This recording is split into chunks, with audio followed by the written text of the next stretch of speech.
than like a Jon Stewart, I would say. I'm not speaking ideologically. I just mean content wise, or maybe even rhetoric wise. Honestly, I mean he is a dishonest pervert, pill junkie who died of brain cancer, but ultimately he was doing off the cuff analysis from a reactionary perspective and was cutting a shitload of propaganda very successfully.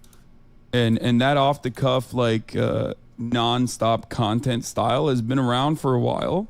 And I think I am doing something similar to that with my channel. The only component that is different than what has come prior to this is what this medium allows me to do is speak to people directly and immediately with real-time feedback.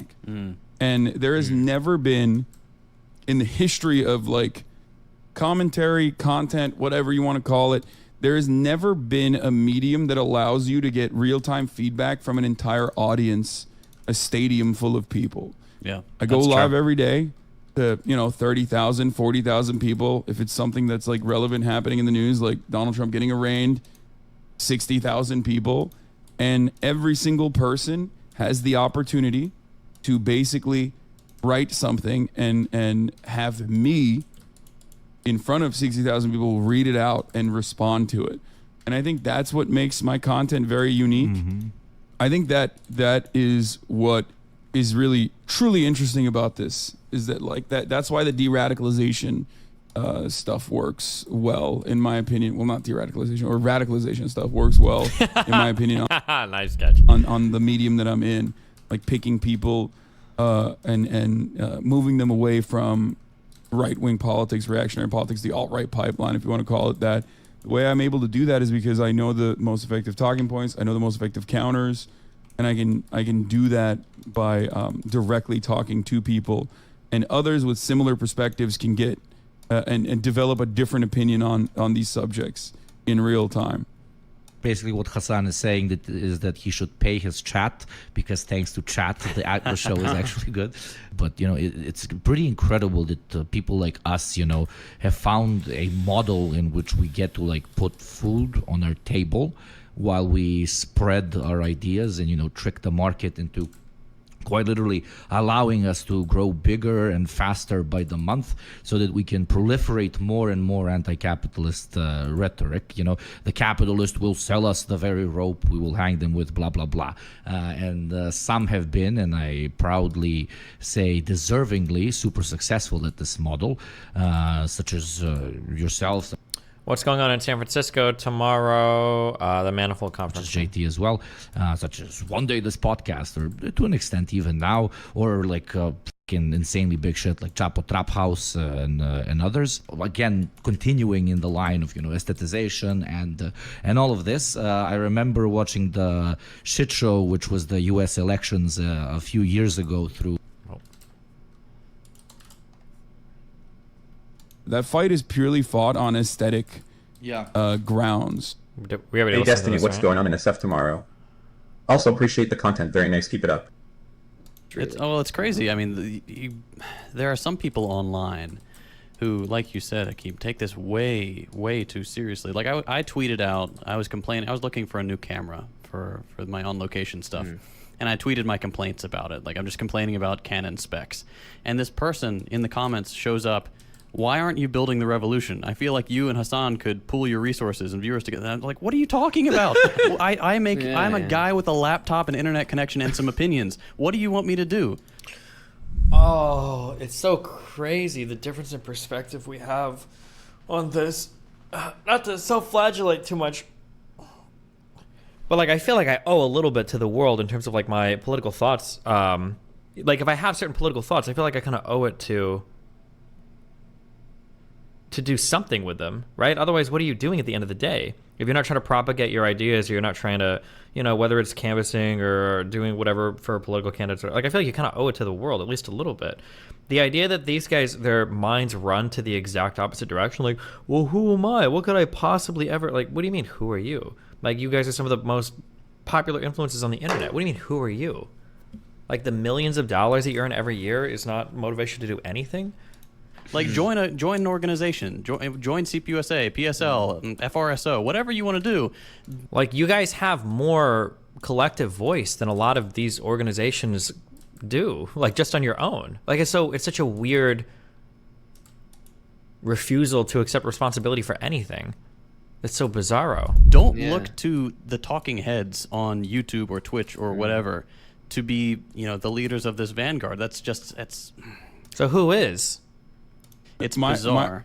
My favorite is when someone who thinks that they're like social democrat even, but like really they're just fucking neoliberal, will come and be like, Hasan. I'm glad that these guys are at least honest now that like sock dems to these guys are basically fascists. Like, they don't pretend anymore. Remember when Hasan was initially on my stream and he pretended so much to do that sock dem bullshit when in reality he was a fucking tanky? Ugh. Why don't you start a super PAC? Yeah. To like bring about socialism in America? And I'm like, they're like social democrat even, but like really they're just fucking neoliberal. Will come and be like, Hasan, why don't you start a super PAC? To like bring about socialism in America? And I'm like, brother, I don't think a single billionaire could even do that. Yeah. And that motherfucker has billions. And so nothing? So there's just nothing? Or what is the... I like how they laugh at the idea of doing something.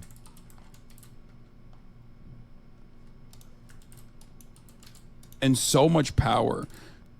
Because for every billionaire that would be like, I want to bring about my own demise and destroy the way that I've been able to, accumulate capital, right? For every billionaire that would even hypothetically do that, which would never happen, is laughable.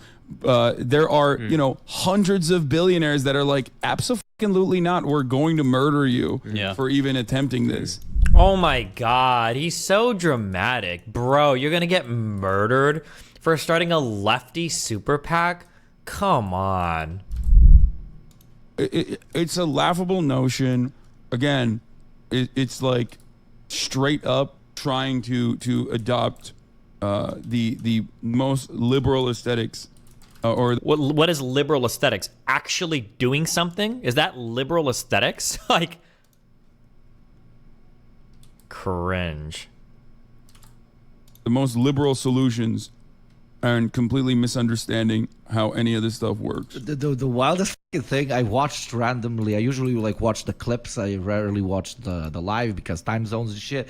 But some debate with some dude, I don't even know his fucking name, but he's big or some shit. And this guy like unironically was proposing that if you're a socialist and you're doing this content and you're generating money off of this content, and for example you want people to have free healthcare, you're supposed to like create like a company or an NGO. Oh, Trainwreck's announcing one of 3 upcoming projects. This is just the initial announcement, so more details coming soon of a mental health care project he is starting, and actually working with a supposed prominent organization, remains unnamed for now, and even gifting $250,000 of his own money to start the fund and project up front to help people out there in his community and hopefully other streamer communities receive some good mental health care, which, God almighty, we all know that is needed by not just creators and streamers, but also the people on the internet. I think we have seen more of a struggle since the pandemic started of this than I think we've ever seen before. Beyond that, a lot of people go through things that we simply never know about. And so Trainwreck's giving back. Gotta love something like this. And provide like healthcare for your fucking chat or your subscribers. Yeah. That was absolutely incredible. I mean, like, isn't there something to be said for proof of concept creation of like co-ops and stuff for people to buy in and do healthcare? Isn't that kind of the whole point of mutual aid? These guys might be so far that they don't believe in mutual aid, or they think all of that is stupid, and they literally just sit in their bougie homes making millions of dollars waiting for the revolution, quote unquote, and then that's it.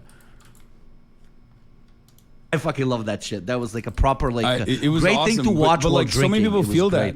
So many people believe that. You think so? Yes. In America, people literally think socialism is a poverty cult. People straight up think if you're a socialist, you need to like literally live this life of austerity and every No single one says dollar this. that you No one generate says cannot this. go to like any kind He of. still can't even give the basic version of the other argument. He gives the most strawman, retarded version ever. The reason why he does this, when you give the most strawman version ever, it's because you know you're wrong. Like there's just no other way of putting it. If you cannot give even a basic version of an opponent's